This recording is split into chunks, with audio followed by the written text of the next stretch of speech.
And it's DJ Blue on the ones and twos. Ladies and gentlemen, good morning and welcome to this Feel Good Friday segment.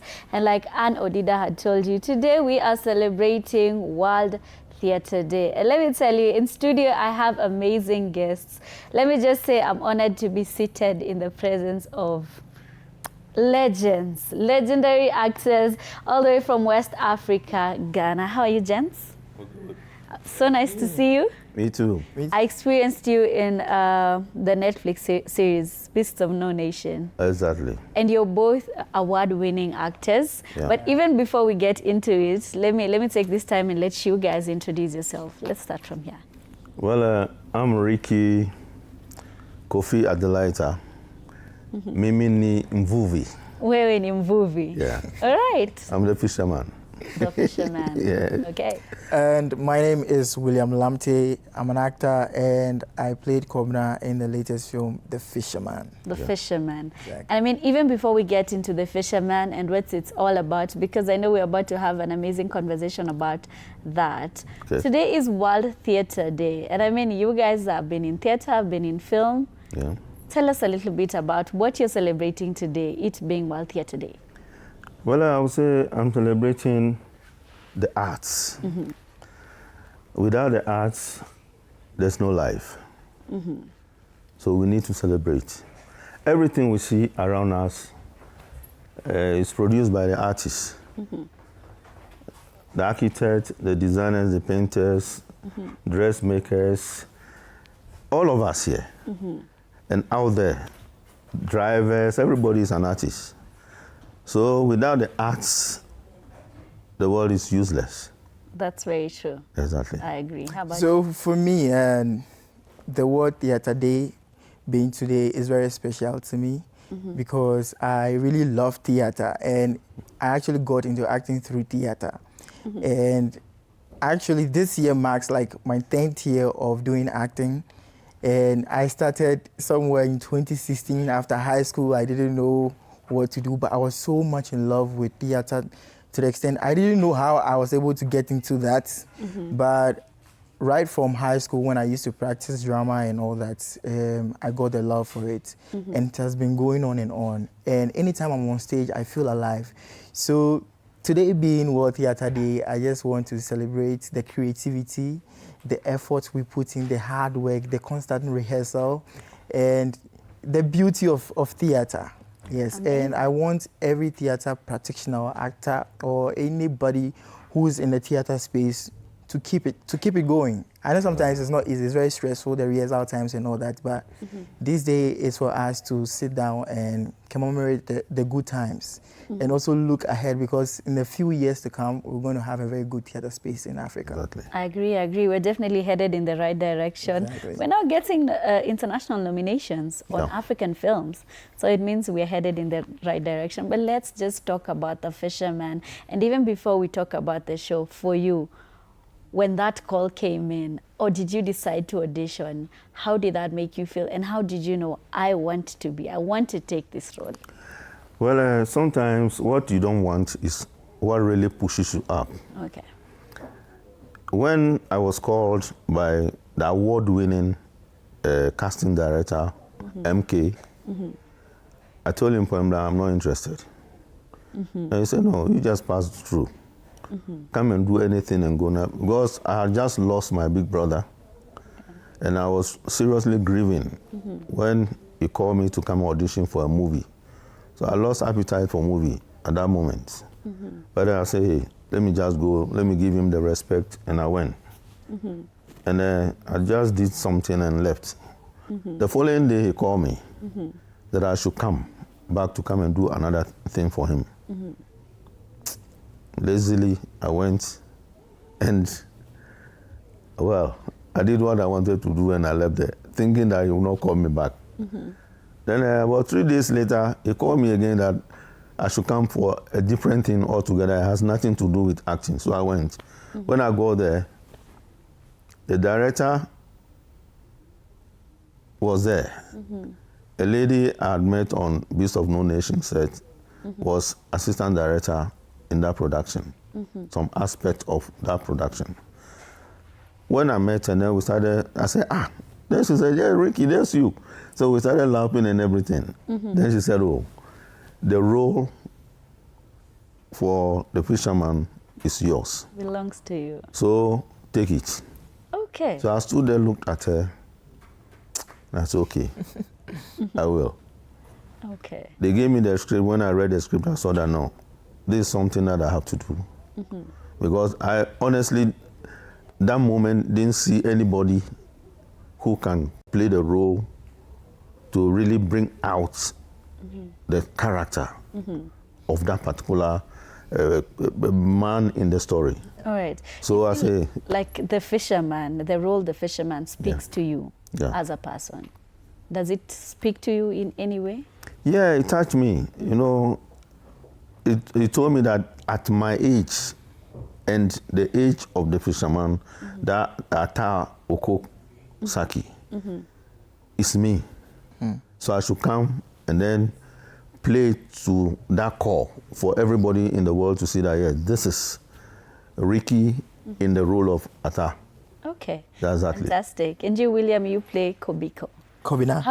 Kobina, how did you land that role? So I just got a call also from the award-winning casting director, Marco Kwaji.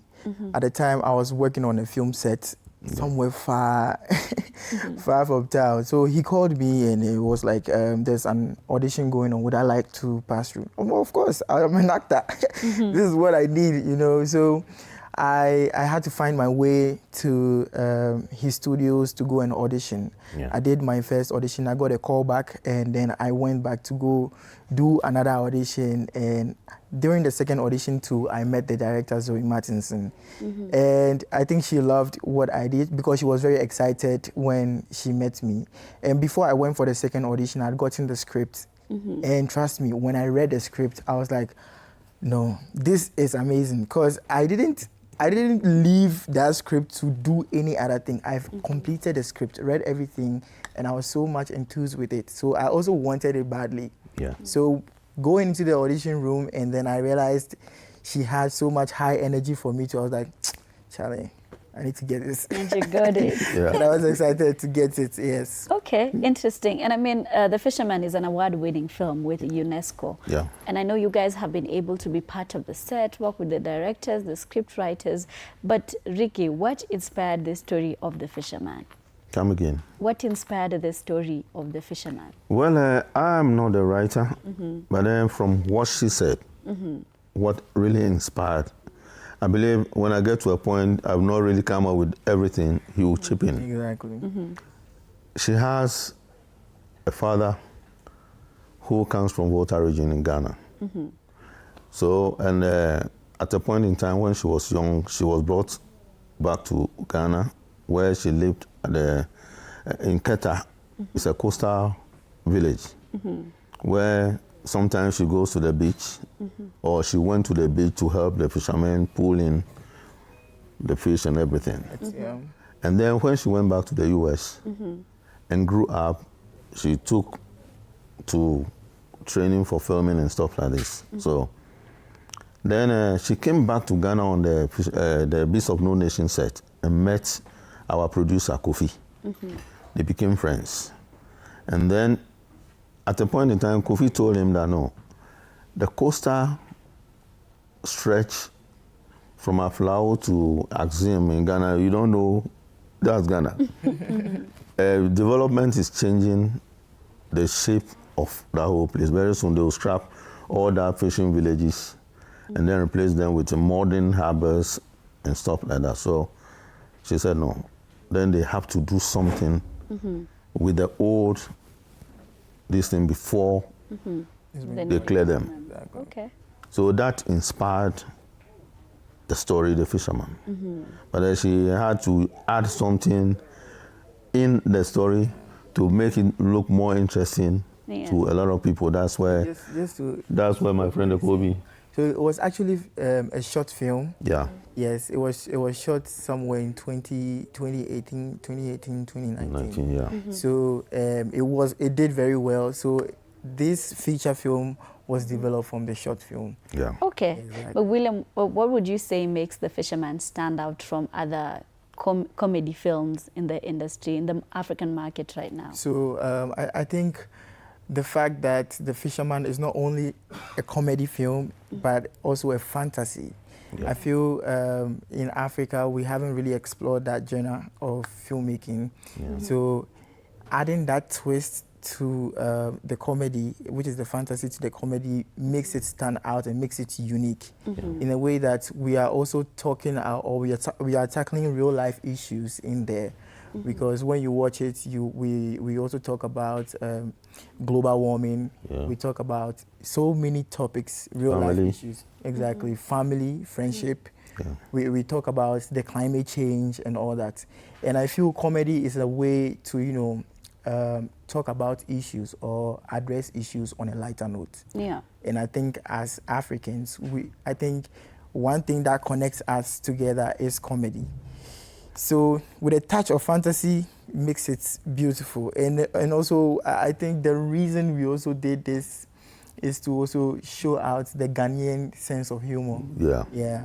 Yeah. All right. You said it's a cocktail of everything. Exactly. Yes. Like a salad of everything. It's like a salad of everything. But Ricky, what would you say was the most fun or the most memorable moment that you remember on set while filming The Fisherman?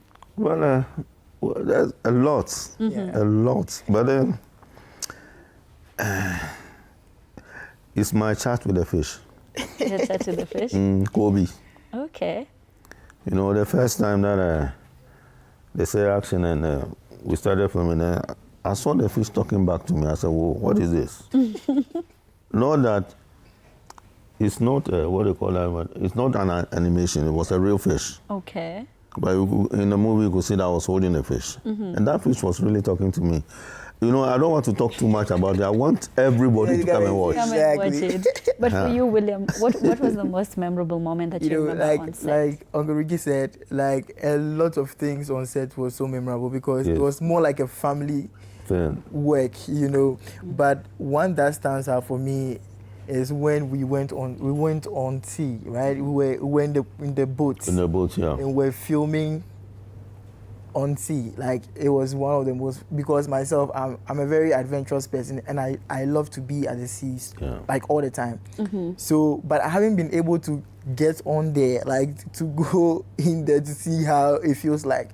So to be on the boat with everybody and also filming, doing what I love, and also getting to experience the whole on boat like experience. It was amazing to me. It was fun. It felt really good. All right. Acting on the sea. Okay. And Ricky, you've said you don't want to say too much because you want people to actually come and watch it. The Fisherman has landed in East Africa now. Yes. What are you hoping that the East African audience takes from The Fisherman? Well, we have a lot of topics treated in the movie. Family relations. We're talking about development, science and all that, but we shouldn't forget our family values, our culture, our traditions. Those that are bad, I think we should let them go. Then the good ones, let's polish them and move on, because we need them. Without our tradition, nothing good happens. That's true. It's just like marriage. But those who are Christians, we say the Bible says, go out there and multiply. It's not just me, you and I meeting, then we go in there and come out, we have a baby and then I walk off, then you are there. Taking care of a child alone or something like that, or you dump the baby somewhere. We must come together to take care of that baby, let that baby grow in a very good environment. You understand me? So there are all these things in the movie and many other things. Okay. So there's a lot to learn from. There's a lot to learn. So there's a lot our people in East Africa will take from the movie. Okay. And they will want to watch it 1,000,000 times over. Yeah. I agree. It sounds very interesting. I already want to watch it. Okay. But you guys are going to be telling us where we can catch the movie. But even before that, William, how would you describe the characters in The Fisherman? Because there are quite a number of characters in the film. Yeah. How would you describe them and how do they relate to the audience today? The characters in The Fisherman, I would say, were really well cooked and really well written by the writer Zoe Martinson. Yeah. Because and also because we can find such characters in our day-to-day lives, not only in a certain particular geographic area, but I feel it cuts across different places. Yeah. Because looking at the lifestyle of the fisherman, a fisherman is a fisherman. Yeah. It cuts across every country, especially when I'm talking about, like, say, maybe the African continent. Yes. Especially. So with that, I feel there was a lot of work that went into doing maybe a research or a background work when it came to the writing as well.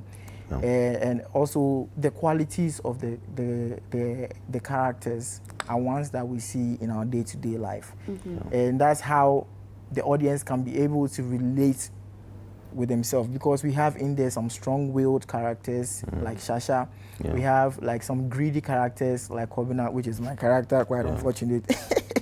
But these are people that we see in our everyday-to-day life. And even if you don't see yourself in there, you might see someone, a friend. Yeah, you're like, oh no, this friend, I think this friend is like this friend is like that. Exactly. Yeah. All right. So when do we catch the film? Where do we find it? When are you screening it? Let me give it to the Gen Z. Right. So the film will be screening on April 3rd. Okay. April 3rd. The Easter weekend? Yes, the Easter weekend. So this one, it's an Easter film. Everybody, the family has to come and see it. Yes, everybody. So we'll be screening at Century Cinemax, Junction Mall, Nairobi, and then Century Cinemax, Two Rivers, Nairobi, and then Westgate Cinema, Nairobi, and Nyali Cinemas, Mombasa. Yes. What are the timings? The timings for now haven't been really determined yet, but I'm sure when you go to our official social media page at the Fisherman Film, you'll be able to get like more information on that. Exactly.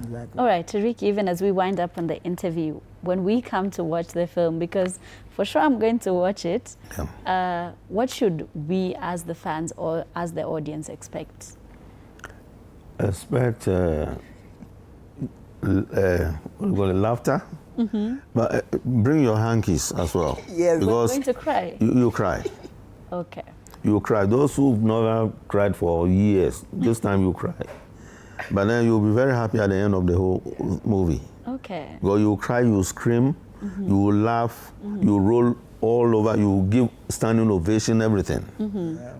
So that's what you should expect. All right. I mean, now that you guys are in Kenya, have you had a chance to interact with filmmakers in this country and actors in this country as well? With them? No, we haven't. We are looking forward to doing that. We'll be so excited to do that. Okay. Yes, because we came only yesterday. We need to try as much as possible to collaborate and to project the African culture, cinema culture. Let's put something together. Yes. So we are open, and if you have any people you can help us reach out to, we'll be excited. All right. Interesting. It was so nice to host you guys, but I know there's someone who's watching and they'd want to interact with you after the show. Where do we find you on the socials? Ricky. Pope Ricky. 69. The Pope. The Pope Ricky on all platforms. Ricky, POPRICKY 69. Okay. And my handle on all social media platforms is Willie_Chambers, WILLIE_CHEMBEZ, Willie Chambers. All right. Yes, on all social media platforms. Or the Fisherman. And also, yes, you can also reach out to the Fisherman on all social media platforms, the Fisherman Film. Yeah. The Fisherman Film. Exactly. Yeah. Thank you so much, gentlemen, or should I call you Fisherman? Yeah, I'm a fisherman. Mimi ni Mvuvi. Wewe ni mvuvi. Yeah. Yeah, that was a fantastic conversation all the way from Ghana, ladies and gentlemen. This is the cast of The Fisherman, and as they said, you can catch the film. It's going to be on the 3rd of April at Century IMAX, whether utawachia to Rivers, whether you're in Nyali, whether you're at the Junction, you can definitely catch this film. But of course, in studio, I also have the baddest DJ right here in the 254, and I told DJ Blue, and he has to activate our Friday morning with some fantastic music. DJ Blue, take it away.